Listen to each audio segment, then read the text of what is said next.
তবে আমার জীবনের চাইতে বেশি ভালোবাসি না।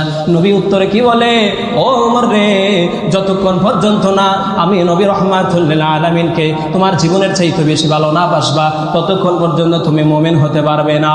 বলেন সুবহানাল্লাহ। ওমর রাদিয়াল্লাহু তাআলা আনহু চিন্তায় পড়ে গেলেন, আরে আমার নবী রাহমাতুল লিল আলামিন কি বলল রে, না না হতে পারে না। যে নবীর কারণে আসমান পাইলাম, জমিন পাইলাম, যে নবীর কারণে আব্বা আম্মা পাইলাম, যে নবীর কারণে পরিবার পাইলাম, জান্নাত পাবো, যে নবীর কারণে কুল কায়নাত পাবো, যে নবীর কারণে আমি আল্লাহ পাইলাম, অথচ সেই নবীকে যদি নিজের জীবনের চাইতে যদি আমি ভালো না বাসি, আজকে যদি নবীকে ওয়াদা পূর্ণাঙ্গ না করতে পারি, আমি তো পূর্ণাঙ্গ মুমিন হতে পারবো না। আর যদি আমি পূর্ণাঙ্গ মুমিন না হতে পারি, আমি তো আল্লাহর জান্নাত পাওয়া সম্ভব না, আল্লাহকে পাওয়া সম্ভব না। অন্য একটি হাদিস আসছে, হযরত ওমর রাদিয়াল্লাহু তাআলা আনহুকে বলতেছে আল্লাহ রাসূল সাল্লাল্লাহু আলাইহি ওয়াসাল্লাম, ওমর, হে ওমর, তুমি তোমার নবীকে কতটুকু ভালোবাসো? বলেন না সুবহানাল্লাহ। দেখে সাহাবীদের ঈমান কতটুকু পাওয়া।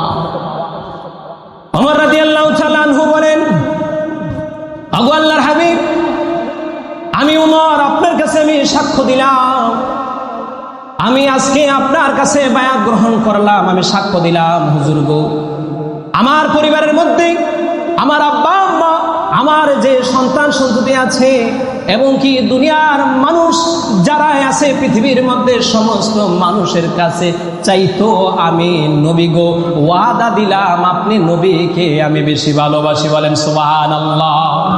তবে বলছে নবী গো আমার জীবনের চাইতো আপনাকে বেশি ভালোবাসি না।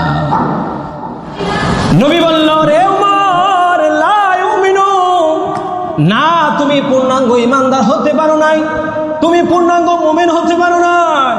দেখেন আমার নবীজি সাহাবাদেরকে পরীক্ষা নেয়, এই সাহাবারা আমি নবীকে কতটুকু ভালোবাসে। ওমর রাদিয়াল্লাহু তাআলা আনহুকে প্রশ্ন যখন করে, তখন ওমর রাদিয়াল্লাহু তাআলা আনহু কি বললেন, ওগো হুজুর, আমার পরিবারের আব্বা আম্মা, আমার ছেলে মেয়ে আত্মীয় স্বজনের চাইতেও এবং দুনিয়ার সমস্ত মানুষের চাইতেও নবী গো আপনি নবীকে বেশি ভালোবাসি, তবে আমার জীবনের চাইতে বেশি ভালোবাসি না। নবী উত্তরে কি বলে, ও ওমর রে, যতক্ষণ পর্যন্ত না আমি নবী রাহমাতুল লিল আলামিনকে তোমার জীবনের চাইতে বেশি ভালো না বাসবা, ততক্ষণ পর্যন্ত তুমি মুমিন হতে পারবে না। বলেন সুবহানাল্লাহ।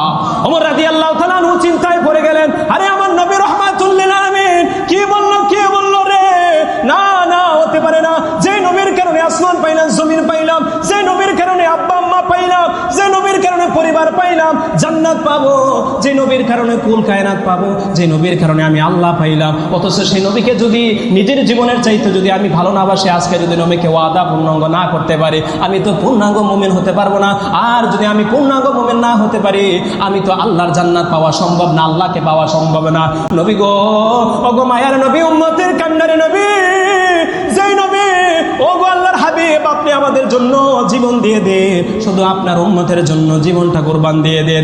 আজকে আমি নবী গো ওয়াদা দিলাম, আপনার নবী গো, আপনি গো নবী গো, আপনার কাছে বায়াত গ্রহণ করলাম, আমি ওয়াদা দিলাম, সমস্ত সাহাবাদের সামনে ওয়াদা দিলাম, আপনার সমস্ত গোটা জাতি উম্মতদেরকে আমি জানিয়ে দিয়ে গেলাম, ওগো নবী, আমার পরিবার পরিজন আত্মীয় স্বজন দুনিয়ার সমস্ত মানুষের চাইতো এবং আমার জীবনকে আপনার জন্য কোরবান দিয়ে দিলাম, আমার জীবনের চাইতো নবী গো আপনি আমি নবীকে বেশি ভালোবাসি।